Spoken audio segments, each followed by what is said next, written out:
할렐루야. 오늘도 거룩하신 하나님의 존존에 나와 예배하는 사랑하는 우리 오렌지 가나안 장로교회 성도님들 한 분 한 분 축복합니다.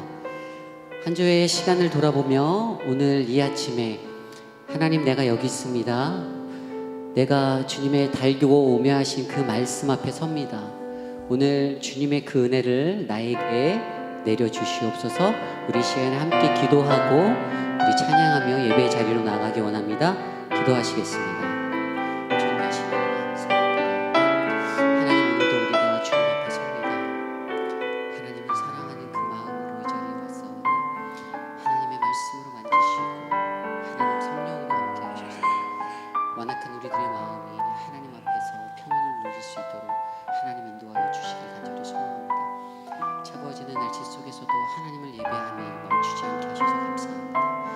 예배에 대한 열정과 뜨거운 마음이 계속해서 흘러가도록 주님 도와주시고 하나님 우리 안에 역사하여 주시옵소서.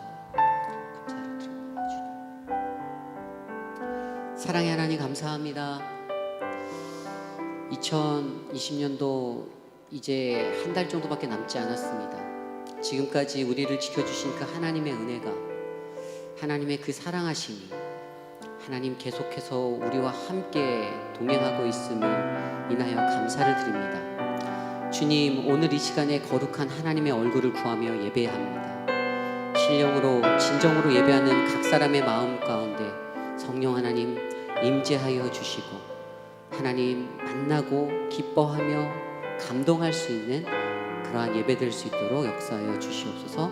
감사를 드리며 예수님의 이름으로 간절히 기도드렸사옵나이다. 아멘.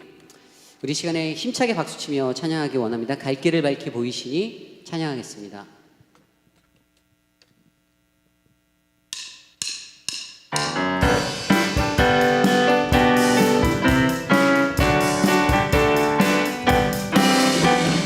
갈 길을 밝히 보이시니 주 앞에 빨리 나갑시다. 우리를 찾는 그 주 예수 다시 한번 찬양할게. 갈 길을 밝히 보이시니 주 앞에 빨리 나갑시다. 우리를 찾는 그 주 예수 오너라 하시네.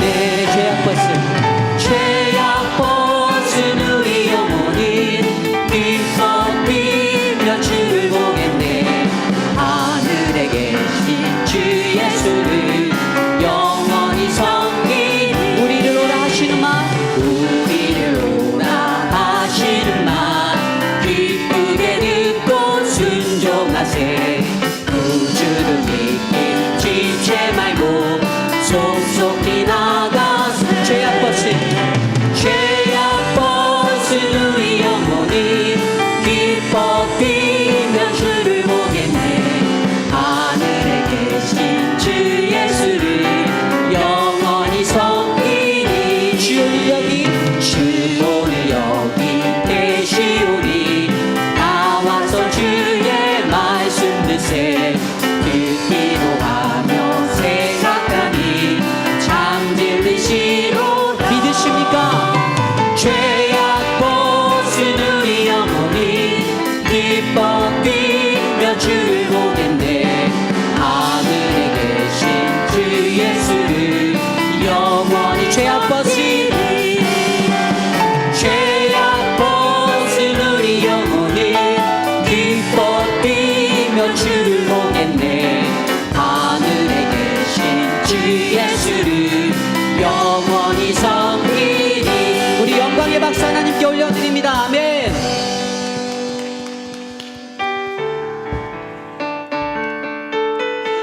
캄캄한 인생길 함께 찬양합니다. 캄캄한 인생길 홀로 걸어가다 지치고 원하여 내 영혼 깊은 잠이 들었었네. 어두운 죄악에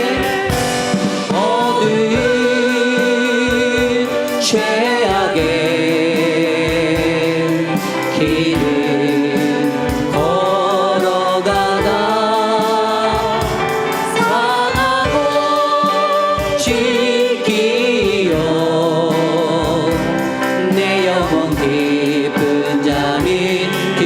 있었네.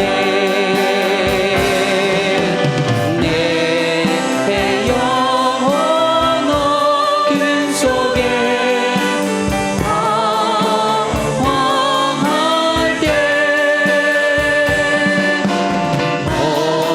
어디선가 들려오는 주님 음성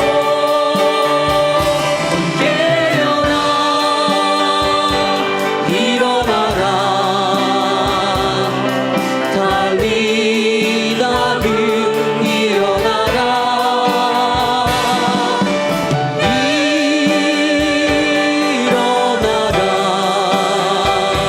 죄악에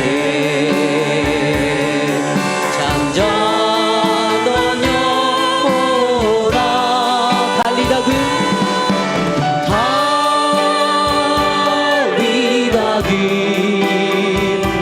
깨어라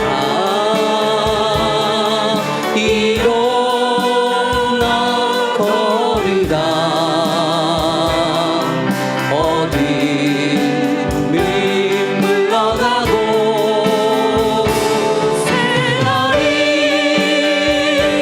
다가오네 주님 오실라 멀지 않았네 어둠 속에 잠자던 영혼 일어나라 일어나 걸으라 달리 깨어라 일어나라 달리다 금 일어나라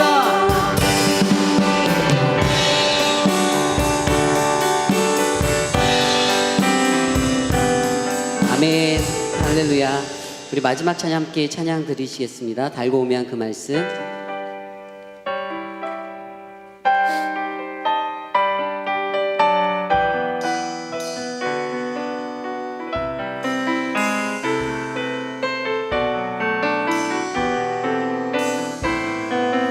함께 찬양할까요? 달고 오면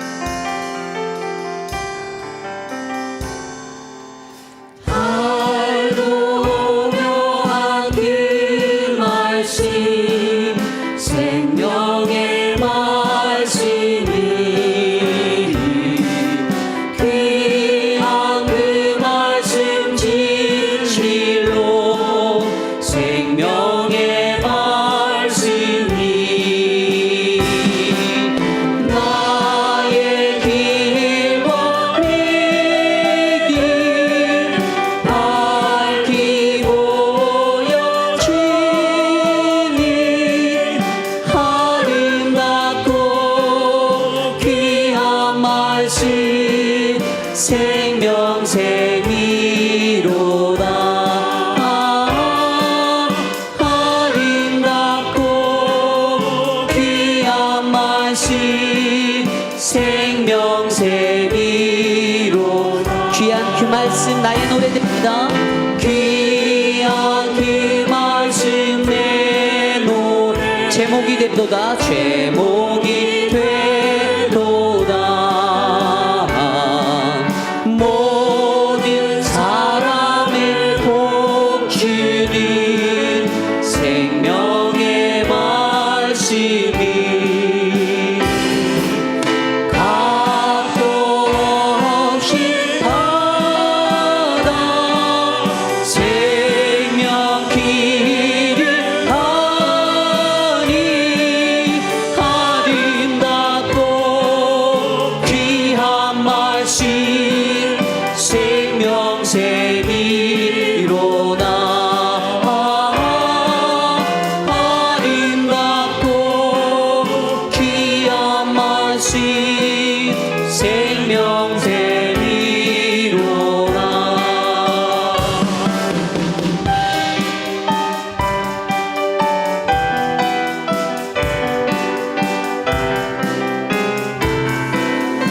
오늘도 우리에게 부어주신 하나님의 말씀의 은혜를 기억하며 우리 함께 목소리 높여 찬양하면 좋겠습니다. 전심으로 주님 앞에 우리 고백하며 나아갑시다. 널리 울리고 퍼지는 너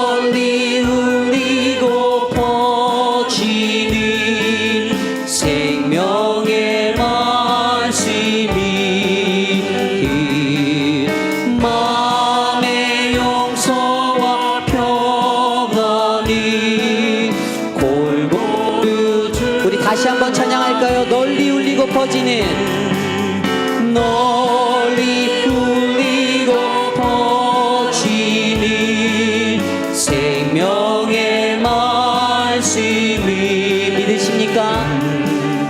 마음의 용서와 평안을 골고루 주나니 다만 예수 말씀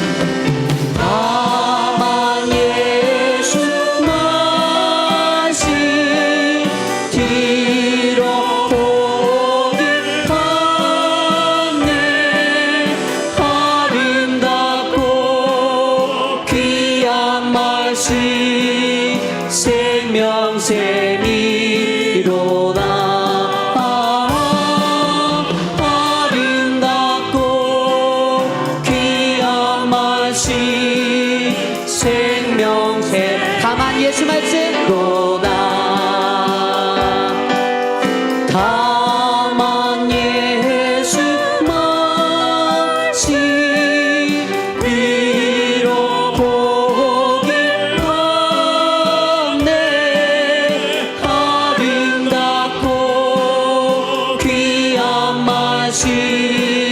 생명샘이로다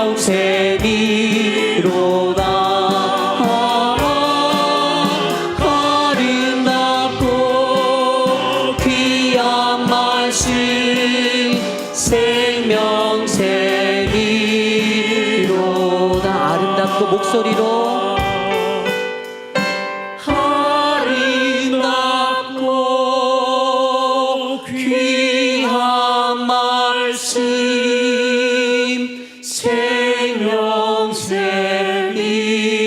생명샘이로다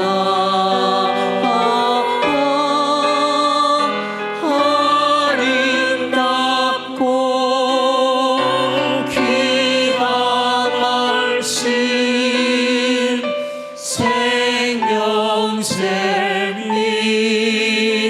생명샘이로다 거룩하신 하나님 감사합니다. 세상 속에서 한 주 동안 살아가며 이런 모습 저런 모습으로 하나님 살아온 그 시간 속에서도 우리를 눈동자처럼 보호하여 주신 은혜에 감사를 드립니다. 세상은 아직도 코로나 바이러스로 또 하나님 여러 가지 경제적인 어려움으로 인하여 혼란스럽습니다. 정권이 바뀌는 시기와 여러 가지 혼란한 시기 속에서도 하나님 우리를 사랑하고 지키신 하나님 우리의 기도가 끊어지지 아니하도록 하나님 우리 안에 역사하여 주시옵소서. 사랑의 주님 사랑하는 오렌지 가나안 장로교회 성도님들 한 사람 한 사람 그들의 건강을 그들의 사업을 그들의 가정의 자리를 축복하여 주시고 하나님 그들이 살아가는 그 시간 속에서 하나님을 겸손히 마주할 수 있는 은혜가 충만하도록 역사하여 주시옵소서. 오늘도 우리에게 거룩한 예배를 허락하여 주셔서 감사합니다. 어느 곳에서 드려지는 예배이든지 그 상황과 시간과 자리를 떠나 하나님의 은혜 안에 하나가 되는 역사가 일어나도록 도와주시옵소서. 이 모든 말씀 오늘도 우리와 함께 살아계신 예수 그리스도의 이름으로 감사하며 간절히 기도드렸사옵나이다. 아멘.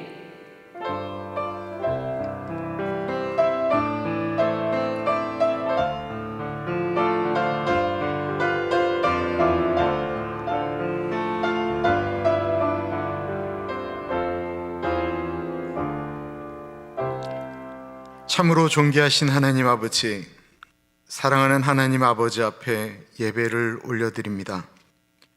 우리의 영혼이, 우리의 찬양이, 우리의 기도가 사랑하는 하나님 아버지 귀에 온전히 올려드리기를 기도합니다. 우리의 영혼이 기뻐하며 우리의 왕이신 하나님 아버지를 온전히 사랑하며 고백하는 시간 되어지기를 소원합니다. 하나님 아버지, 우리의 예배를 받아 주옵소서. 존귀하신 예수님 이름으로 기도드립니다. 아멘.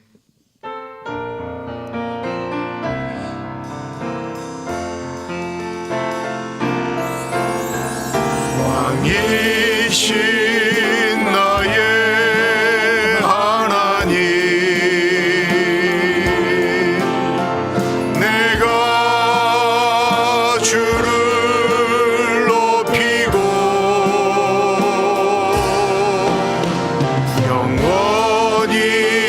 주의 이름을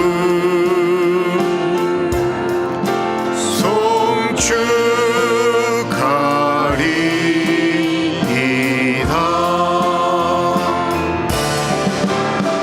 왕이신 나의 하나님, 내가 주를 높이고 영원히 주의 이름을 송축하리이다.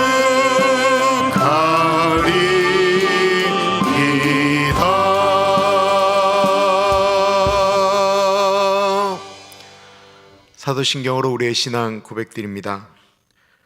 전능하사 천지를 만드신 하나님 아버지를 내가 믿사오며 그 외아들 우리 주 예수 그리스도를 믿사오니 이는 성령으로 잉태하사 동정녀 마리아에게 나시고 본디오 빌라도에게 고난을 받으사 십자가에 못 박혀 죽으시고 장사한 지 사흘 만에 죽은 자 가운데서 다시 살아나시며 하늘에 오르사 전능하신 하나님 우편에 앉아 계시다가 저리로서 산자와 죽은 자를 심판하러 오시리라. 성령을 믿사오며 거룩한 공예와 성도가 서로 교통하는 것과 죄를 사하여 주시는 것과 몸이 다시 사는 것과 영원히 사는 것을 믿사옵나이다. 아멘.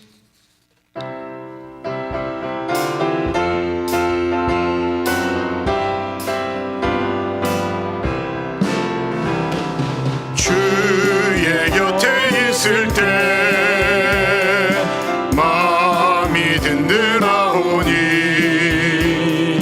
주여 내가 살 동안 인도하여 주소서. 주여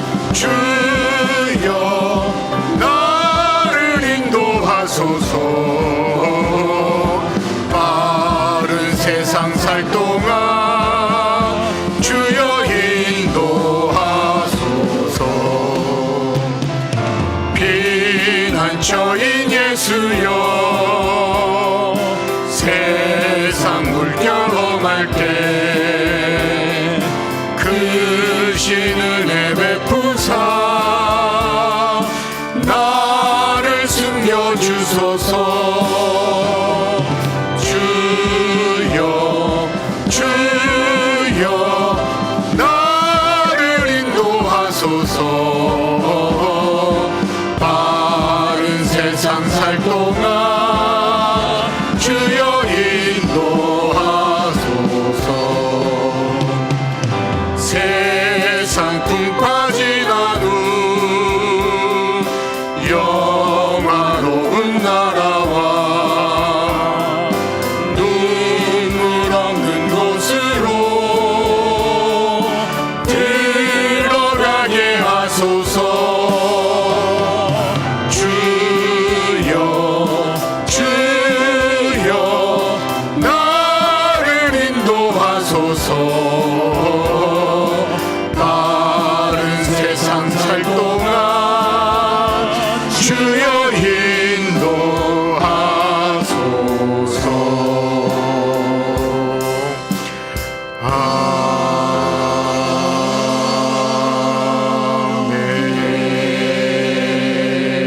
아멘. 받으신 주보 혹은 영상에 나와 있는 공동 기도문을 하나님께 한 목소리로 올려드립니다. 존귀하신 하나님 아버지, 코로나 바이러스와 주어지는 날씨 때문에 하나님을 사랑하고 이웃을 사랑하는 우리의 마음까지 얼지 않기를 기도합니다. 늘 어려운 일이 닥치면 기도하고 나누며 예수님이 가르쳐 주신 정신대로 더욱 살아가기를 기도합니다. 백신이 대부분 개발되었다는 소식이 들리니 감사합니다. 백신이 속히 나와서 많은 분들이 혜택을 누릴 수 있도록 인도하여 주옵시고 수고하는 모든 연구진들 가운데 지혜와 은총 내려 주시옵소서. 백신이 경제적 무기가 되지 않게 하시고 마치 목마른 자들에게 필요한 생수처럼 필요한 분들에게 사용되어지게 하옵소서. 존귀하신 예수님 이름으로 기도드립니다. 아멘. 두 가지 기도 부탁드립니다. 하나는 오늘 처음으로 제가 이제 11시에 야외에 나가서 예배를 드립니다. 두렵고 떨려 하면서 기도하였습니다. 여러분들도 기도해 주시기 바랍니다. 그 야외 예배 가서 예배 드릴 때 외에는 그렇게 야외에서 예배를 드린 적이 없었습니다.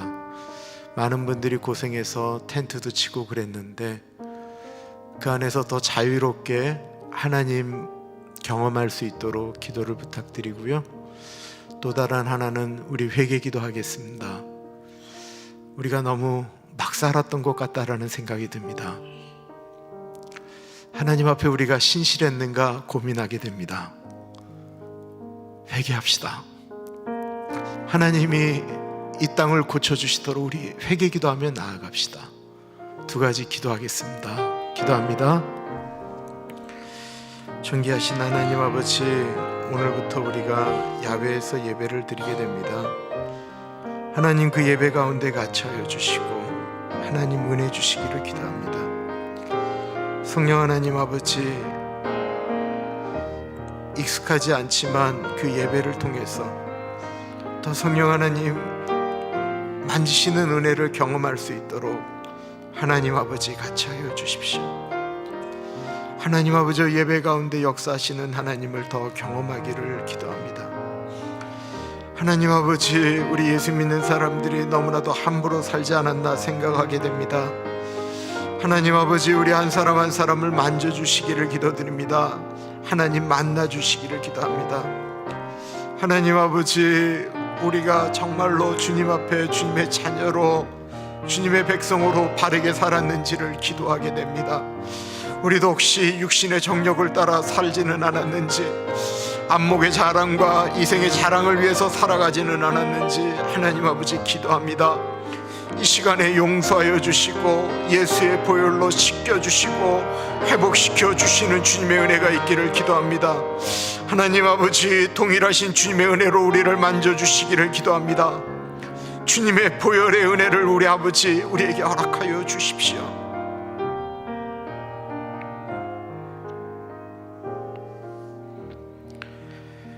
그러므로 이제 그리스도 예수 안에 있는 자에게는 결코 정죄함이 없나니, 이는 그리스도 예수 안에 있는 생명의 성령의 법이 죄와 사망의 법에서 너를 해방하였습니다. 참으로 존귀하신 하나님 아버지, 하나님 아버지께서 우리의 삶에 역사하신 은혜를 기억하며 감사드립니다. 날마다 숨쉬는 순간마다 주님이 함께하지 않으셨으면 우리의 삶이 어땠을까? 추수감사절을 보내며 우리와 함께 동행하셨던 하나님의 은혜를 다시 한번 묵상하게 하시고 감사하게 하셨음을 은혜롭게 감사드립니다. 가끔 뉴스에서 나오는 내용들이, 그리고 쉽게 넘어갈 수 없는 눈앞에 보이는 현실들이 우리를 불안하게 만들곤 하였습니다. 말세에 믿음 있는 사람들을 보겠느냐라고 하셨지요. 보이지 않으시는 하나님 아버지께서 우리를 붙들고 계셨음을 고백하며 감사드립니다. 그래서 모든 사람들이 불안해하며 힘들어할 때 우리는 보이지 않으시지만, 만져지지 않지만, 들리지 않으시지만 여전히 우리와 함께 계시는 하나님을 느끼며 담대하게 살아가기를 기도합니다. 다니엘이 바벨론의 문화 속에서 하나님의 사람으로 살아갔던 것처럼 우리도 그렇게 하나님의 사람으로 살아가기를 기도합니다. 교회에서만 하나님의 아들이고 딸이 아닌 세상 속에서 하나님의 아들과 딸로 살아가기를 소원하는데, 그러려면 우리의 마음 가운데 하나님이 주시는 은혜가 필요합니다. 하나님 아버지의 은혜가 필요합니다. 우리가 기도할 때에, 우리가 주님을 바라볼 때에 우리와 동행하시는 하나님을 느끼며 하나님 아버지 손 붙들고 걸어갈 수 있도록 인도하여 주십시오. 성령 하나님, 이 시간 십자가 앞에 우리의 죄짐을 내려놓습니다. 예수님의 보혈로 우리를 씻겨 주옵소서. 예배에 우리의 마음을 어그러뜨리는 모든 생각들을 오로지 하나님 앞에, 십자가 앞에 내려놓습니다. 찬양팀의 그 찬양 가운데, 김성봉 집사님의 찬양 가운데 같이하여 주시고, 하나님의 살아있는 말씀 가운데 같이하여 주셔서 주님, 우리를 찬양으로, 말씀으로 바꾸어 주십시오. 참으로 존귀하신 예수님 이름으로 감사하며 기도합니다. 아멘.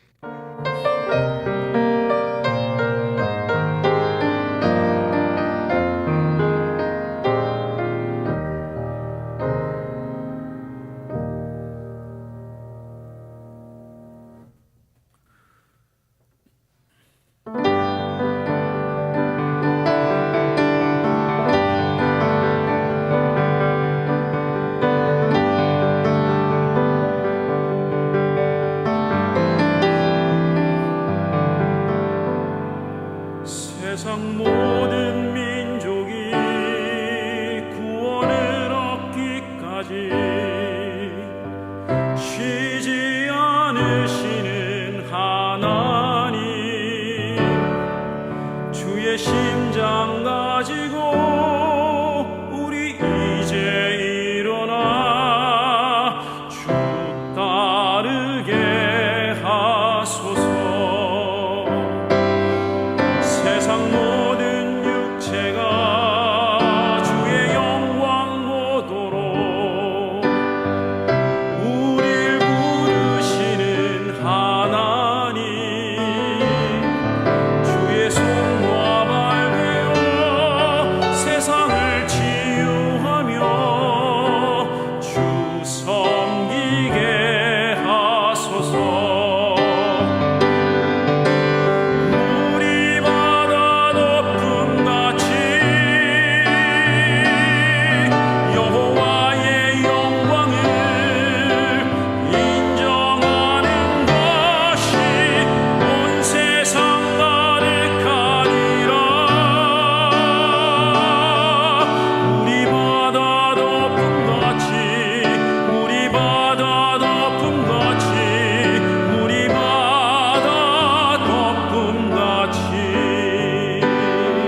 일부 때는 에스더 전사님이 한국말로 설교하셨고요. 이 시간에는 영어로 설교를 하시는데 혹이나 지금 영상을 보시면서도 나는 한국말로 설교를 듣고 싶다 하시는 분은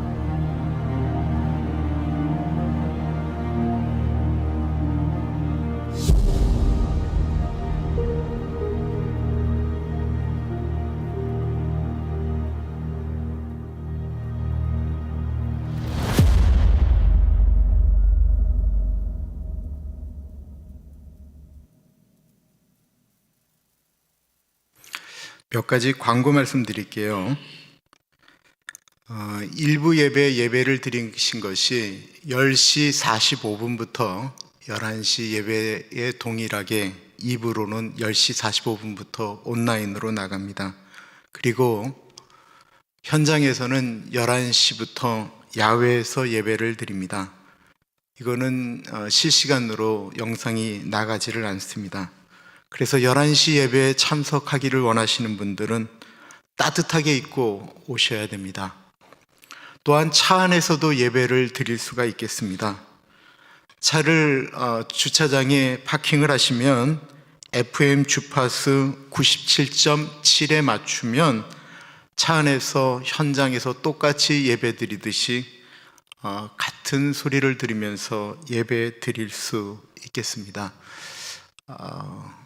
여러 가지 바이러스로 걱정되시는 분들은 주차장에 오셔서 예배를 드릴 수 있고요. 아까 보시는 영상으로는 텐트가 2개였지만 지금은 3개가 쳐져 있습니다. 그래서 더 넓게 안전하게 예배를 드릴 수 있습니다. 두 번째는 공천위원회에서 이 메일이 나갔을 겁니다. 이번 선거 안수 집사, 시무집사, 장로 그리고 예산 보고가 12월 13일에 있는데요. 선거를 할 수가 없잖아요. 그래서 미리 공천위원회에서 메일링 하였습니다. 이번에는 새로운 후보자가 없고요. 재신임 혹은 연임하는 분들로만 구성되어져 있습니다. 잘 모르시는 분들, 새로 오시는 분들은 모르실 거예요. 모르실 때는 이거는 다 찍으라는 주님의 은혜인가 보다 라고 하시며 다 찍으시면 되고요. 저희가 우표를 보냈기 때문에 가능하시면 이번 주에 꼭 보내주시면 감사하겠습니다. 받은 투표용지를 저희가 12월 13일에 개봉해서 그 자리에서 투표 결과를 말씀드리도록 하겠습니다. 김근영 사모님 둘째 유니스가 지난 토요일에 결혼을 했습니다. 정말 작은 인원만 모여서 결혼을 했는데요. 만나면 축복해 주시면 감사하겠습니다. 오늘 요절 말씀은 요한일서 5장 13절입니다. 우리가 성경을 읽는 이유에 대해서 말씀하고 있고요. 요한이 요한일서를 쓴 이유를 이야기하고 있습니다. 내가 하나님의 아들의 이름을 믿는 너희에게 이것을 쓰는 것은 너희로 하여금 너희에게 영생이 있음을 알게 하려 함이라. 우리가 영생을 소유했는데도 영생을 소유했는지 잘 몰라요. 하나님 아버지 그 아들의 이름 예수 그리스도를 믿으면 우리에게 영생이 있음을 알려주려고. 영생은 곧 영원하신 하나님과 그의 아들을 믿는 것이다. 요한복음에 썼던 그 요한이 요한일서에다가 이렇게 말하고 있습니다. 한번 읽고 외워보겠습니다. 내가 하나님의 아들의 이름을 믿는 너희에게 이것을 쓰는 것은 너희로 하여금 너희에게 영생이 있음을 알게 하려 함이라. 이제 외워볼게요. 시작. 내가 하나님의 아들의 이름을 믿는 너희에게 이것을 쓰는 것은 너희로 하여금 너희에게 영생이 있음을 알게 하려 함이라. 아멘. 하나님께서 오늘 우리에게 주시는 말씀은 다니엘 6장 3절에서부터 14절까지 말씀입니다. 하나님의 말씀을 받들어 봉독할 때에 살아계신 하나님의 음성을 들으시기 바랍니다. 다니엘은 마음이 민첩하여 총리들과 고관들 위에 뛰어나므로 왕이 그를 세워 전국을 다스리게 하고자 한지라. 이에 총리들과 고관들이 국사를 대하여 다니엘을 고발할 근거를 찾고자 하였으나 아무 근거, 아무 허물도 찾지 못하였으니 이는 그가 충성되어 아무 그릇됨도 없고 아무 허물도 없음이었더라. 그들이 이르되 이 다니엘은 그 하나님의 율법에서 근거를 찾지 못하면 그를 고발할 수 없으리라 하고, 이에 총리들과 고관들이 모여 왕에게 나아가서 그에게 말하되 다리오 왕이여 만수무강하옵소서. 나라의 모든 총리와 지사와 총독과 법관과 관원이 의논하고 왕에게 한 법률을 세우며 한 금령을 정하실 것을 구하나이다. 왕이여 그것은 곧 이제부터 30일 동안에 누구든지 왕 외에 어떤 신에게나 사람에게 무엇을 구하면 사자굴에 던져 넣기로 한 것이니이다. 그런즉 왕이여 왕하건대 금령을 세우시고 그 조서의 왕의 도장을 찍고 메대와 바사에 고치지 아니하는 규례를 따라 그것을 다시 고치지 못하게 하옵소서 하며, 이에 다리오 왕이 조서의 왕의 도장을 찍어 금령을 내니라. 다니엘이 이 조서에 왕의 도장이 찍힌 것을 알고도 자기 집에 돌아가서는 윗방에 올라가 예루살렘으로 향한 창문을 열고 전에 하던 대로 하루 3번씩 무릎을 꿇고 기도하며 그의 하나님께 감사하였더라. 그 무리들이 모여서 다니엘이 자기 하나님 앞에 기도하며 간구하는 것을 발견하고, 이에 그들이 나아가서 왕의 금령에 관하여 왕께 아뢰되 왕이여, 왕이 이미 금령에 왕의 도장을 찍어서 이제부터 30일 동안에는 누구든지 왕의 어떤 신에게나 사람에게 구하면 사자굴에 던져 넣기로 하지 아니하셨나이까 하니, 왕이 대답하여 이르되 이 일이 확실하니 메대와 바사에 고치지 못하는 규례니라 하는지라. 그들이 왕 앞에서 말하여 이르되 왕이여, 사로잡혀 온 유다 자손 중에 다니엘이 왕과 왕의 도장이 찍힌 금령을 존중하지 아니하고 하루 3번씩 기도하나이다 하니, 왕이 이 말을 듣고 그로 말미암아 심히 근심하여 다니엘을 구원하려고 마음을 쓰며 그를 건져내려고 힘을 다하다가 해가 질 때에 이르렀더라. 아멘. 바벨론이 하루아침에 멸망하였습니다. 바벨론을 멸망시킨 왕의 이름이 다리오라고 나오고 있는데, 문제는 페르시아, 이 자료 중에 다리오라는 왕이 역사 속에 존재하지 않는다라는 것입니다. 다른 이름들은 다 나오는데 이 다리오 왕만큼은 그런 왕이 존재한 것으로 자료가 나오지 않는 거예요. 더군다나 이 다리오 왕은 우리 귀에 익숙한, 이스라엘 사람들이 70년이 되면 포로에서 이게 풀려줄 때 왕이었던 고레스와 거의 통치 기간이 겹치게 됩니다. 그렇다고 한다면 이 다리오 왕은 누구였을까요?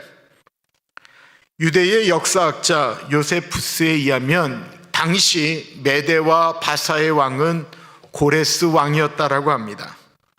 그 고레스 왕이 이 바벨론을 멸망시킨 다음에 그곳에 통치할 수 있도록 임명한 제2인자가 바로 다리오였다라고 이야기를 합니다. 그 이유의 근거가 다니엘 5장과 9장에 나오게 됩니다. 다니엘 5장 31절에 보면 메대 사람 다리오가 나라를 얻었는데 그때의 다리오는 62세였더라. 그리고 다니엘 9장 1절에 보면 메대 족속 아하수에로의 아들 다리오가 갈대아 나라 왕으로 세움을 받던 첫 해라고 이야기하고 있습니다.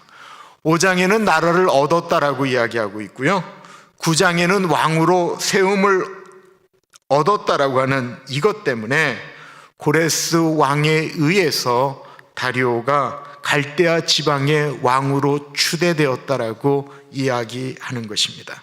그리고 다리오 왕은 고레스의 삼촌이었다라고 이야기를 합니다.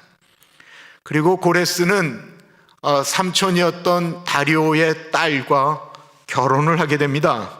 그래서 다리오는 고레스 왕의 삼촌이면서 장인이었던 것입니다. 바벨론을 정복하고 거기에다가 다리오에게 이 땅을 다스리도록 임명하고는 고레스는 여전히 정복 사업을 하였습니다. 그렇다고 할 때 가장 믿을 만한 사람을 바벨론에다가 왕으로 세웠던 것이죠. 다리오는 62세에 왕이 되었습니다. 오늘날 같으면 62세 젊다라고 얘기하지만 그 옛날은 참 나이가 많은 거였어요. 마지막에 왕이 된 그분에게 꿈이 있었다면 무엇이 있었을까요? 나라를 잘 다스리는 것이었습니다. 나라를 잘 다스리려면 어떻게 해야 됐을까요? 어저께 본문 1절과 2절입니다. 다리오가 자기의 뜻대로 고관 120명을 세워 전국을 통치하게 하고 또 그들 위에 총리 셋을 두었으니 다니엘이 그 중에 하나이라. 이는 고관들로 총리에게 자기의 직무를 보고하게 하여 왕에게 손해가 없게 하려 함이었더라. 국가를 잘 다스리려면, 기업이 잘 돌아가려면, 교회가 깔끔하게 움직이려면 좋은 사람을 세워야 합니다. 그런데 좋은 사람을 뽑는 것이 쉽지는 않습니다. 이 정권이 바뀔 때마다 가장 먼저 하는 것이 있는데 그게 뭐냐면 정권인수위원회라고 하는 것을 만들게 됩니다. 이 정권을 인수하는 위원회에서 가장 중요하게 여기는 것이 있다고 한다면 그 정권을 인수한 그 자리에 누구를 세우느냐라고 하는 그 지도자를 뽑는 일이 가장 중요합니다. 다리오 왕은 그랬기 때문에 멸망한 바벨론을 잘 알고 바벨론이 멸망당했어도 그 자리에 다시 세움을 받을 때 이 메대와 바사 나라를 원망하지 않을 사람, 유능할 사람이 그 자리에 올라가기를 원했습니다. 그래서 바벨론 사람들에게 한 사람을 좀 추천하라고 이야기하니까 여기서도 나오는 이름, 저쪽에서도 나오는 이름, 이쪽에서도 나오는 이름, 공통적인 이름이 하나 있었다라는 거예요. 수십 년 동안 바벨론을 섬기면서 자기의 이익을 취하지 않고 열심히 국가만을 위해서 헌신했던 사람, 그 이름은 바로 다니엘이었다라는 것입니다. 이미 나이가 80이 넘은 다니엘의 이름이 나오는데 다리오가 그 다니엘에게 총리직을 맡기게 됩니다. 이스라엘에서 살다가 바벨론에 끌려가서도 거기서 공부 열심히 해서 출세하더니 바벨론이 망하고 메대와 바사 나라가 세워졌는데 거기서도 총리를 하게 된 사람, 더군다나 그의 나이가 80이 넘었는데도 부른다고 다시 총리를 하는 사람.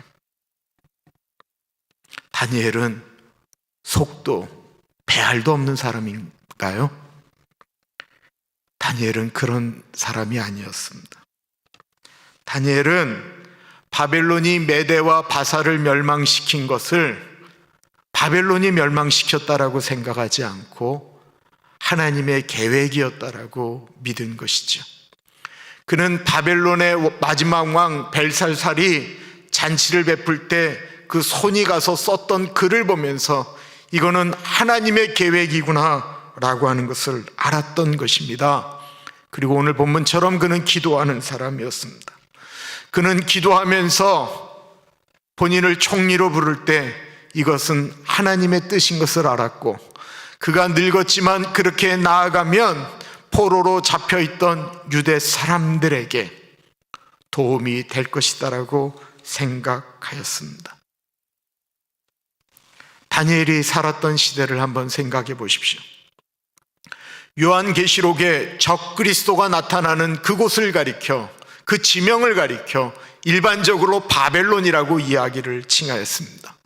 바벨론의 문화는 음란하였고 반기독교적이었고, 보시면 다니엘서를 보시면 알겠지만 사방이 점치는 집이었고 우상들이 사방에 서 있었던 곳이었습니다. 다니엘이 근무했던 직장은 왕으로부터 모든 신하들이 우상 숭배하는 사람들 뿐이었습니다. 우리들 같으면 어떻게 해서든지 거기를 벗어나려고 하지 않았을까요? 이런 데선 숨도 못 쉬겠다라고 생각하지 않았을까요? 그런데 다니엘서를 보면 다니엘은 그런 곳에서 바벨론에서 그리스도인으로 살기로 작정하였습니다. 2절에 보면 왕에게 손해가 없게 하려고 뽑았다라고 했습니다. 이 말이 대단히 중요한 말입니다. 다리오 왕 주변에 수많은 사람들이 120명이 높은 자리에 올라가게 되었습니다. 왕은 그 중에서 누가 나에게 이 나라의 손해를 보게 하지 않고 최선을 다해서 나라를 다스릴까? 누가 헌신된 사람일까 보았습니다. 사람은 사람을 볼 줄 압니다. 다리오 왕은 누가 정말 자신을 위하는 사람인 줄 알았습니다. 그래서 3명의 총리, 120명 중에 3명의 총리를 세우고 가장 그 위에다가 다니엘을 세우기로 결심을 하게 됩니다. 이게 3절이에요. 다니엘은 마음이 민첩하여 총리들과 고관들 위에 뛰어남으로 왕이 그를 세워 전국을 다스리게 하고자 한지라. 아직 세운 게 아니에요. 그의 마음이 그렇게 결정을 했어요. 마음이 다니엘이 민첩하다고 했어요. 아니 80이 넘은 어른이 뭐가 민첩하겠어요? 이건 생각하는 것이 빠르다라고 하는 걸 이야기하는 것이 아니고 생각하는 것이 탁월하다, 특별했다라는 것입니다. 왕이 본인 마음껏 누구를 세우는 게 뭐가 문제가 되겠어요? 라고 생각하지만 결코 쉬운 일이 아닙니다. 대통령이나 왕이 되면 대통령은 모든 사람들의 대통령이고 싶죠. 그죠? 왕도 모든 백성들의 왕이고 싶죠. 한쪽의 대통령, 한쪽의 왕이 되고 싶어 하는 사람은 아무도 없을 것입니다. 그런데 우리가 아는 것처럼 그게 안 됩니다. 왜 그럴까요? 다리오 왕은 본인이 왕이 된 게 아니고 누구에 의해서 임명되었다라고 말씀드렸습니다. 이런 사람에게 있는 큰 약점 같은 것이 있습니다. 다른 신하들은 이 다리오 왕이 다니엘을 가장 높은 자리에 세우려고 하자 아주 심하게 반발합니다. 이 사람들이 나쁜 사람들일까요? 이거는 인간이 사는 사회에는 보편적인 것입니다. 각 나라에는 자기들이 추구하는 세상, 그 정치적인 색깔, 그것을 같이 하는 사람들이 모여서 정당을 만들죠. 그렇게 해서 정치하는 것을 가리켜 정당 정치라고 이야기합니다. 미국에는 대표적인 두 당이 있죠. 하나는 공화당이 있고 하나는 민주당이 있습니다. 정당의 목적이 뭘까요? 나라를 잘 다스리는 것일까요? 아니요. 사회 시간에 배운 것처럼 정당의 목적은 오로지 단 한 가지입니다. 정권을 쥐는 거예요. 그 당에서 왕이 나오든 대통령이 나오게 하는 것이 그 정당의 궁극적 목적입니다. 그래서 자신들이 정권을 잡게 되면 자신들이 원하는 색깔의 나라로 만들겠다라고 하는 것이 정당 정치입니다. 그래서 정권을 잡기 위해서면 반대쪽 사람들을 깔아 누르기 위해서 거짓을 만든다든지 진실을 은폐하는 일들이 흔하게 일어나게 되는 것입니다. 그것은 옛날이나 오늘이나 똑같습니다. 그리고 이 사람을 대통령 만들기 위해서 그 밑에서 온갖 더러운 일들을 다 수고하고 아파하고 배고파하면서도 그 일들을 감당하는 사람들이 있습니다. 그리고 어떠한 방법을 써서라든지 정권을 잡게 되면 그 밑에서 온갖 수고한 사람들을 가리켜 뭐라고 얘기하냐면 개국공신 혹은 1등 공신이라고 말하는 거예요. 그리고 정권을 잡게 되면 그 사람들이 다 수고하였기 때문에 그 사람들에게 다 자리를 만들어줘야 되는 거예요. 그 사람들은 우리가 원하는 사람이 대통령이 됐으니까 우리는 이제 굶어 죽어도 좋다, 이게 절대로 아니에요. 그들은 그 사람을 대통령 만들고 내가 어떻게든지 꿈을 펼치겠다라고 다 생각을 했기 때문에 그 자리를 안 만들어주면 문제가 됩니다. 그래서 소위 말하는 낙하산 인사라는 것도 나타나게 되는 거예요. 이러다 보니 문제가 생겨요. 매일 싸움질만 하던 사람들이 정권을 잡고 어느 자리에 올라가게 되면 아는 게 있어야죠. 그러다 보니까 밑에 있는 사람들에게 모든 것을 맡기고 그들은 이렇게 생각을 해요. 내가 이 자리에 있는 동안 부자가 되어야 되겠다. 내가 한탕해야 되겠다. 혹은 나는 놀고 먹겠다. 이런 생각이 들게 됩니다. 이게 어느 나라나 일어나는 일입니다. 다리오 왕은 모든 사람의 왕이 되고 싶었기 때문에 이런 이해관계가 없는 사람, 공평하게 나라를 다스릴 사람을 구한 거예요. 그러다 보니까 다니엘이 눈에 들어왔던 것이죠. 다니엘을 가장 높은 데 세워서 이 정치적인 색깔을 갖고 있는 사람들을 누르면서 정치를 잘하고 싶었습니다. 그것에 대해서 왕이 될 때 같이 수고하고 애썼던 사람들이 반발하는 게 당연하잖아요. 당연한 거예요. 4절 보세요. 이에 총리들과 고관들이 국사에 대하여 다니엘을 고발할 근거를 찾고자 하였으나 아무 근거, 아무 허물도 찾지 못하였으니 이는 그가 충성되어 아무 그릇됨도 없고 아무 허물도 없음이었더라. 어떻게 해서든지 다니엘을 그 자리에서 끌어내지 않으면 자기들이 그 자리를 차지하지 못하니까 끌어내리려고 했어요. 문제는 다니엘이 털어도 먼지가 안 나오는 것입니다. 그렇다고 한다면 다니엘을 없애고자 하는 사람들이 포기했을까요? 이 다니엘이라고 하는 분은 정말 너무나도 훌륭한 사람이구나. 저분이 국무총리가 되면 정말 이 나라가 좋아지겠구나 라고 생각을 했을까요? 아니요. 정권을 가진 사람들, 그래서 자기의 힘을 키우려고 하는 사람들은 보통 그렇게 행동 잘 안 합니다. 이 다니엘은 털어도 먼지가 안 난다. 어떻게 했으면 좋겠는가? 라고 하면 우리가 드라마에서 많이 봤던 이야기들이 만들어지는 거예요. 죄가 없어요? 그럼 우리가 죄를 만들면 되지요. 이게 정치입니다. 다니엘이 어떻게 하면 죄를 짓게 만들까 고민하다가 다니엘이 늘 하나님께 기도하는 것을 보고 무릎을 칩니다. 이거면 다니엘을 끌어내릴 수 있겠다 라고 생각한 다음에 먼저 다리오 왕을 부추겨 판 법령을 만들게 됩니다. 6절부터 보세요. 이에 총리들과 고관들이 모여 왕에게 나아가서 그에게 말하되 다리오 왕이여 만수무강하옵소서. 나라의 모든 총리와 지사와 총독과 법관과 관원이 의논하고 왕에게 한 법률을 세우며 한 금령을 정하실 것을 구하나이다. 왕이여 그것은 곧 이제부터 30일 동안에 누구든지 왕 외에 어떤 신에게나 사람에게 무엇을 구하면 사자굴에 던져 넣기로 한 것이니이다. 그런즉 왕이여 원하건대 금령을 세우시고 그 조서에 왕의 도장을 찍어 메대와 바사에 고치지 아니하는 규례를 따라 그것을 다시 고치지 못하게 하옵소서 하매 이에 다리오 왕이 조서에 왕의 도장을 찍어 금령을 내니라. 앞에 언급한 것처럼 다리오 왕은 아직 왕권이 단단하지 않았습니다. 아직도 자신의 자리가 불안합니다. 1등 공신들의 말을 무시할 수 없는데 갑자기 그들이 이런 이야기를 하는 거예요. 왕권을 강화해야 됩니다.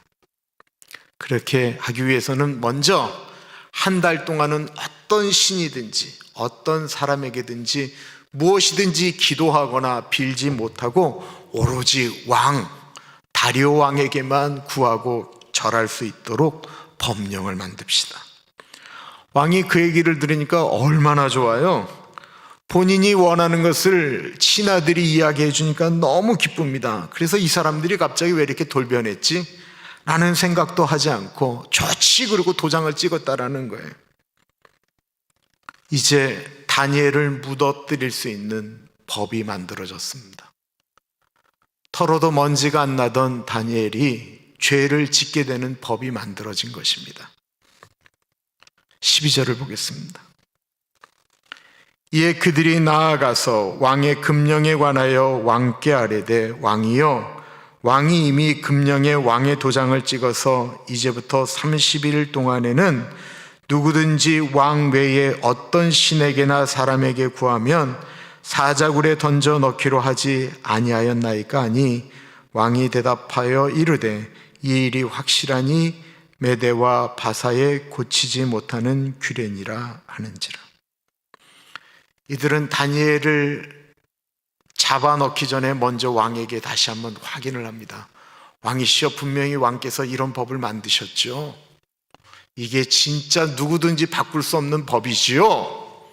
라고 하자 왕이 기분이 좋아서, 그럼 그 법은 이 바사와 메대 어느 누구도 바꿀 수 없는 법이다 라고 이야기를 하자 이들이 13절에 이렇게 얘기합니다. 그들이 왕 앞에서 말하여 이르되 왕이여, 사로잡혀 온 유다 자손 중에 다니엘이 왕과 왕의 도장이 찍힌 금령을 존중하지 아니하고 하루 3번씩 기도하나이다.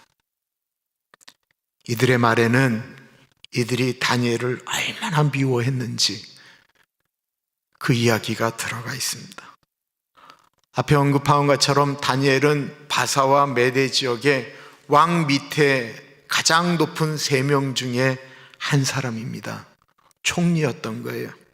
그런데 이들이 그 다니엘을 뭐라고 부르는지 보십시오. 사로잡혀온 유다 자손 중에 다니엘이. 총리라는 말도 신하라는 말도 이런 말이 없어요. 이 말은 뭐예요? 우리와 비교할 수도 없는 그 다니엘을, 우리와 다른 민족인 그 다니엘을, 이미 멸망해버린 유다 자손인 그 다니엘을 어떻게 저런 거를 이 위에 올려놓으려고 하느냐. 바벨론을 멸망시키는데 단 하나의 공도 세우지 않았던 그 다니엘을 그 말로 그놈이 왕이 아닌 그가 믿는 하나님 앞에 하루에 3번 절합니다. 그들의 말을 듣고 나서야 다리오 왕이 이거였구나, 저들이 그 법령을 만든 이유가 이거였구나 라는 것을 알지만 이미 늦었습니다. 다니엘은 정치판에요 60년이 넘도록 있었던 분입니다. 다니엘은 그 법을 처음 만들 때 저 법이 나를 향하여 만든 법이구나 바로 깨달아 알았습니다. 지피지기면 백전백승입니다. 적들이 어떤 계략으로 나오는지 알았으니 이제 다니엘이 30일만 조심하면 됩니다. 굳이 싸울 필요 있나요? 그런데 다니엘이 10절에 보면 이렇게 이야기하고 있습니다. 다니엘이 이 조서에 왕의 도장이 찍힌 것을 알고도 자기 집에 돌아가서는 윗방에 올라가 예루살렘으로 향한 창문을 열고 전에 하던 대로 하루 3번씩 무릎을 꿇고 기도하며 그의 하나님께 감사하였더라. 왕의 도장이 찍힌 것을 알고도 다니엘은 자기의 집에 돌아와서 전에 하던 대로 하루 3번씩 예루살렘을 향하여 기도했다라고 합니다. 이것이 무엇을 의미하는 것일까요? 다니엘은 기도 생활하는 것을 멈추지 않았구나.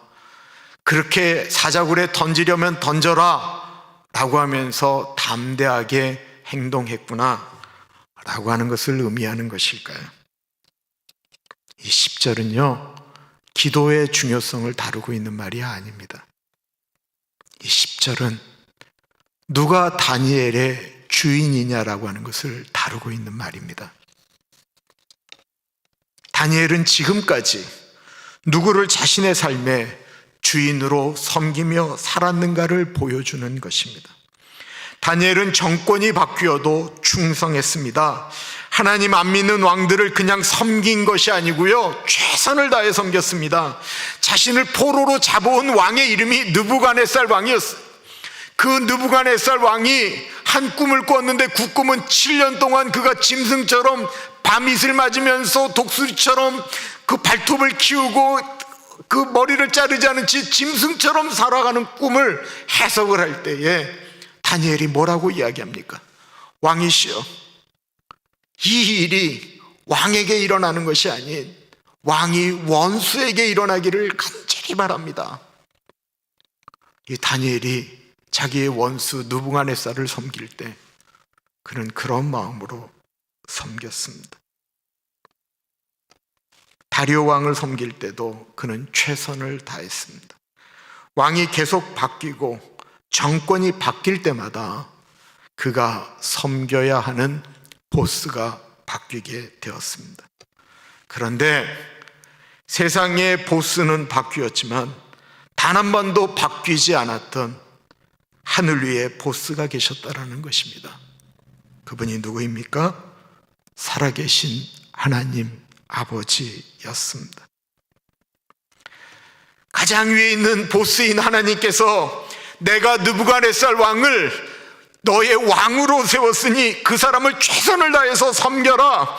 이제 내가 바벨론을 멸망시킬 것이다. 메대와 바사가 내가 정하였으니까 이제부터는 다리오 왕을 최선을 다하여 섬겨라. 그는 가장 위에 있는 하나님께서 그렇게 명령하시니까 이 땅에 있는 사람들을 그렇게 섬겼습니다. 어느 날 느부갓네살 왕이 자신의 동족 유대인들을 학살하고 죽이는 것을 보며 너무 가슴이 아파 집으로 돌아와 기도할 때에 하나님께서 느부갓네살 왕은 내가 세운 왕이다 라는 말에 알겠습니다 하나님. 그리고는 그 다음날 다시 가서 느부갓네살 왕을 최선을 다하여 섬겼습니다. 우리는 이런 더러운 세상 가운데 계속 살아가야 하나요? 라고 질문을 던집니다. 이런 직장을 계속 다녀야 되는지 고민한다고 이야기합니다. 여기는 이것이 문제고 저기는 저것이 문제고, 놀랍게도 다니엘은 그런 세상 속에서 계속 정치인으로 살았습니다. 이유는 진정한 보스인 하나님께서 너는 거기서 살라고 명령하셨기 때문에 그렇습니다. 너는 그곳에서 그리스도인으로 살라고 명령하셨기 때문에 그렇습니다. 오늘날 기독교는 너무 쉽다라고 이야기를 합니다. 너무 가볍다라고 이야기합니다. 이유는 기독교인들이 어떤 것을 결정할 때 너무 쉽게 결정하기 때문에 그렇습니다. 돈을 많이 준다고 하면 기도도 안 하고 직장을 옮겨버리는 것입니다. 젊은 청년들이 얼굴만 이쁘면 된다, 돈만 많이 벌면 된다라고 하면서 배우자를 선택하는 기준이 그렇게 쉽다라는 것입니다. 내 눈에 불편하면 참지를 못합니다. 기독교 가정이 불화를 겪는 일이나 예수 안 믿는 가정이 불화를 겪는 문제가 똑같다라는 것입니다. 이렇게 삶이 가벼워진 이유는 주인이 불문명하기 때문에 그렇습니다. 돈이 주인이기 때문에 흔들리는 것입니다. 내가 원하는 것이 아닌데 내 마음에 들지 않으면 무엇인가를 바꾸는 이유는 내가 주인이기 때문에 그렇습니다. 직장을 옮길 때 오로지 돈만 보고 옮기는 이유는 돈이 나의 주인이기 때문에 그렇습니다. 그렇게 기도하면서 화딱지 난다고 교회 바꾼다라는 얘기를 함부로 합니까? 아무리 기도해도 그 사람은 본인이 주인이기 때문에 그런 거예요. 동성애 문제가 우리 교회 갈등의 문제로 다가올 때 저희 집사람이 저에게 이런 고백을 하였습니다. 예석 아빠, 나는 직장에 나가면 스태프들이 동성애자들이야. 나는 매일 그들을 만나서 이야기하고 그들과 함께 지내야 해. 교회에서 그런 얘기를 할 때 나는 현장 가운데서 그런 일들을 겪어야 해. 내가 동성애자들이 없는 직장으로 갈 수 있을까? 내가 직장을 옮기면 내 환자들을 돌보지 않는겨? 과연 그것이 하나님이 나에게 원하는 것일까? 보수적인 내 아내가 고민하는 그 고민을 우리의 다음 세대인 2세들은 더 훨씬 더 많이 경험해야 되는 문제입니다. 하나님은 이런 소상 속에서 우리 보고 어떻게 살라고 하시는 걸까요? 그것이 문화인 세상 속에서 우리 보고 어떻게 살라고 말씀하시는 걸까요? 그럴 때 흔들리지 않는 유일한 기준 하나가 있다고 한다면 그것은 누가 주인이냐라는 것입니다. 누가 주인이고 그분이 어떻게 살아가라고 명령하시느냐라고 하는 것입니다. 우리는 분명히 바벨론의 문화 속에서 살고 있습니다. 더 이상 도망갈 수도 피할 수도 없는 곳에서 우리는 살고 있습니다. 그런 곳에서 우리의 주인이신 하나님은 우리 보고 어떻게 살라고 말씀하고 계십니까? 왜 예수님은 세상을 바꿔놓지 아니하시고 죄인된 사람들을 구원하시겠다라고 세상을 바꾼 것이 아니고 왜 십자가에서 그냥 그렇게 죽으셨습니까? 왜 사람들을 개조하지 않으시고 그 사회에 들어가 먹고 마시면서 죄인들의 친구라 불리면서 그들 가운데 같이 살면서 어떻게 예수님은 세상의 소망이 되셨습니까? 하나님이 우리 인간들을 불쌍히 여기시는 마음을 알았기 때문이 아닐까요? 세상에 보내신 하나님 아버지의 마음을 아셨기 때문이 아닐까요? 다니엘도 고통했습니다. 흔들렸습니다. 그러나 그가 요동하지 않았던 이유는 그의 주인이신 하나님이 그와 함께 계셨고 그는 하나님의 말씀에 순종하였기 때문에 그렇습니다. 우리가 사는 곳에서 우리는 하나님의 이름을 높여야 됩니다. 우리가 있는 그곳에서 내가 가장 사랑하는 분은 하나님입니다 고백하며 나아가야 됩니다. 말씀을 묵상하면서 계속 하나님께 나의 마음을 고백하며 드렸던 찬양이 있습니다.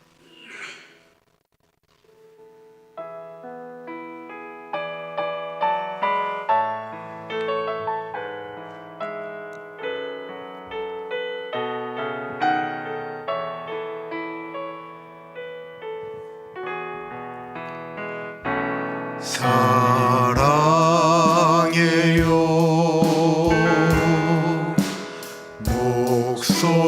목소리 높여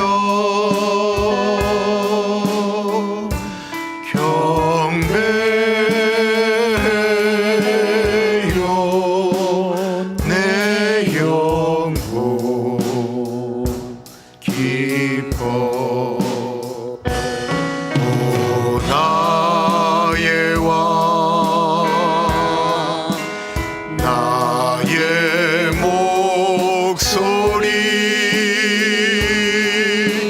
주님 귀에 곱게 곱게 울리기 사랑해요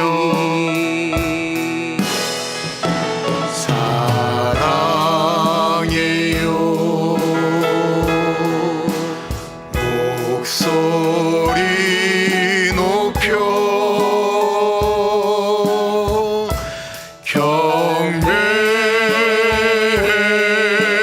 경배해요 내 영혼 기뻐 오 나의 왕 오 나의 왕 나의 목소리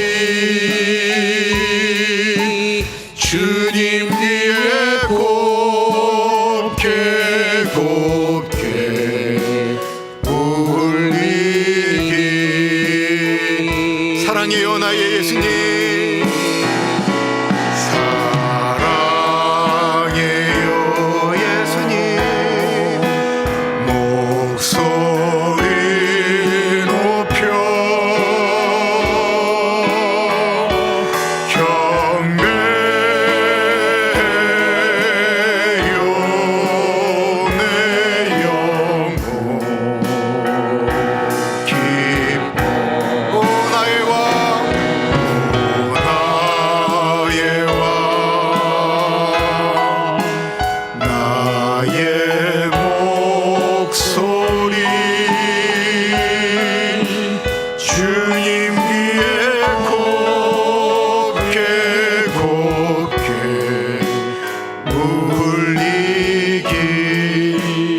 귀에 곱게 곱게 울리길.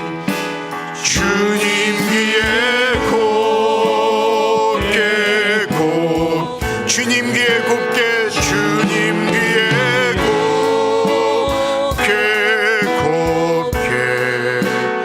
울리길.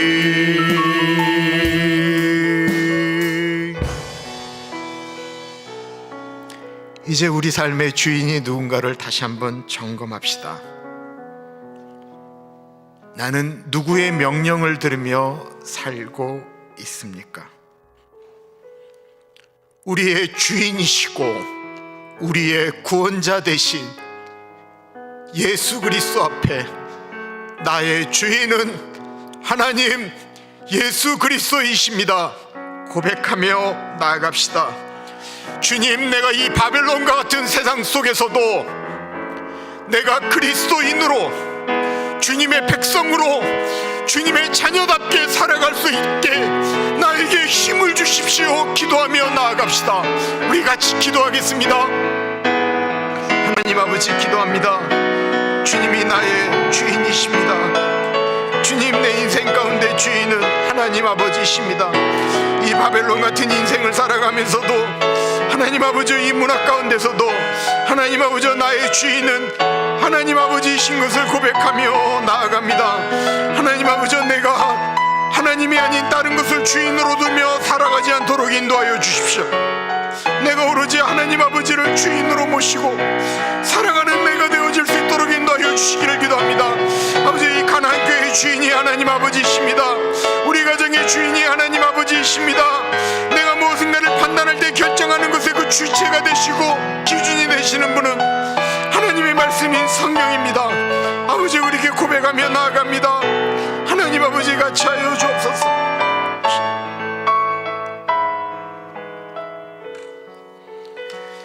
존귀하신 하나님 아버지, 우리의 삶의 주인이 누구인지 다시 한번 점검하며 나아갑니다.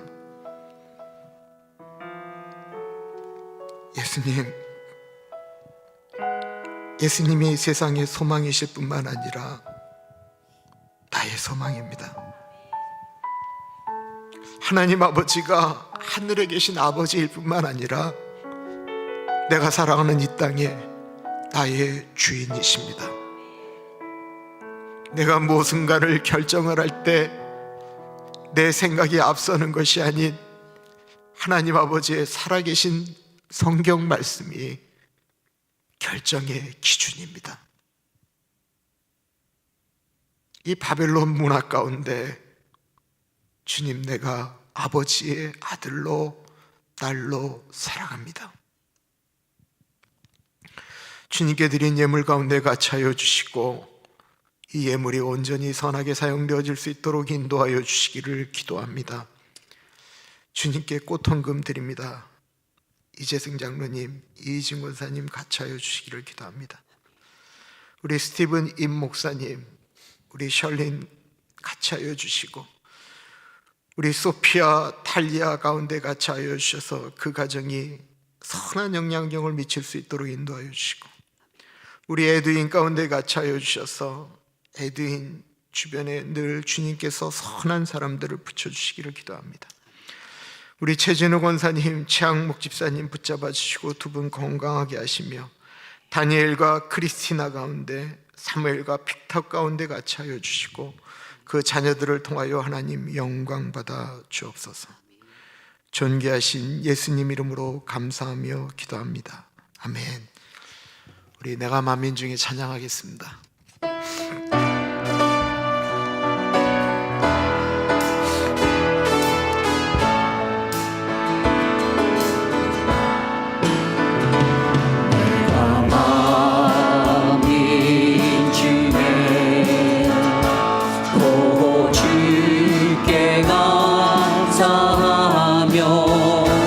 주님을 찬양하리 열방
커서 하늘에 미치고 주의 길이 넓은 그 창에 이르나니 하늘 위에 주님 높이 들리며 주의 영광을 온 세계 위에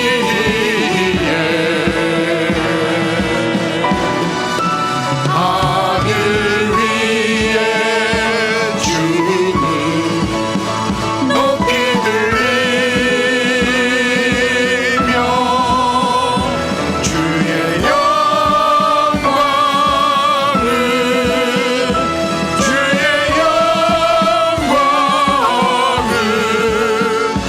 주의 영광을 온 세계 위에 하늘 위에 주님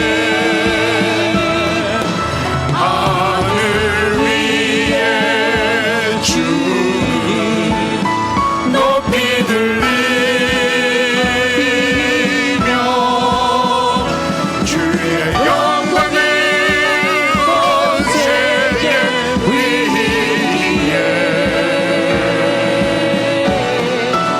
하늘 위에 주님 높이 들리며 주의 영광을 주의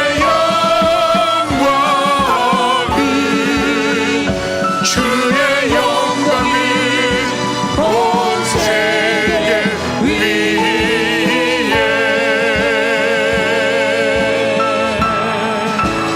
하늘 위에 주님 높이 들리며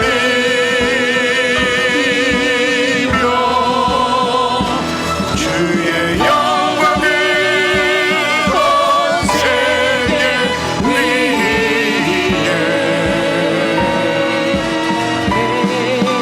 하늘 위에 주님 높이 들리며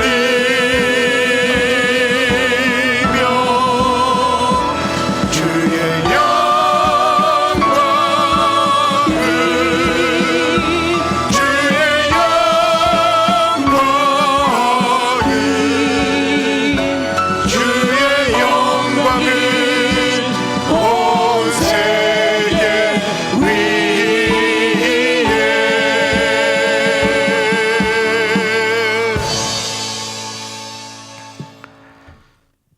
참으로 존귀하신 하나님 아버지, 하나님 아버지께서 우리를 사랑하시는데 입으로만 사랑하신 것이 아니고 죄된 인간의 모습으로, 죄된 인간들이 사는 이 세상에 인간의 모습으로 오셔서 우리를 위하여 죽으시고 십자가에서 보혈의 그 은혜를 흘려주신 그것으로 하나님 아버지께서 우리에 대한 사랑을 확증해 주셨습니다. 그 은혜를 깨달은 우리들의 그 은혜가 너무 고마워서 이 땅에 있는 수많은 만민들 중에 주님의 이름을 찬양하며 그 하늘에 계신 하나님이, 그 하나님 아버지의 이름이 존귀히 여김을 받을 수 있도록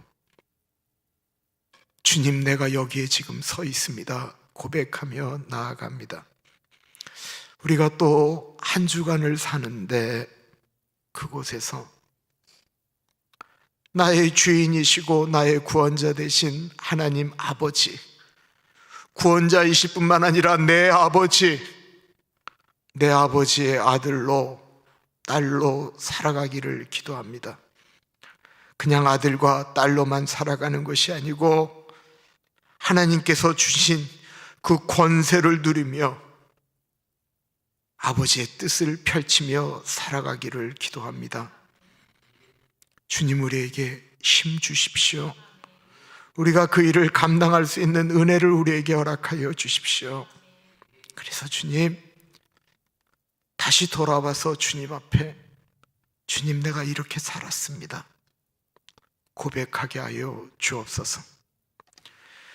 지금은 우리 주 예수 그리스도의 은혜와 우리를 너무나도 사랑하셔서 하나밖에 없는 아들을 넉넉하게 보내주신 하나님 아버지 그 크신 사랑하심과 성령 하나님 감화감동 역사 충만 교통하심이 우리의 주인 되신 하나님 아버지의 명령대로 살아갑니다.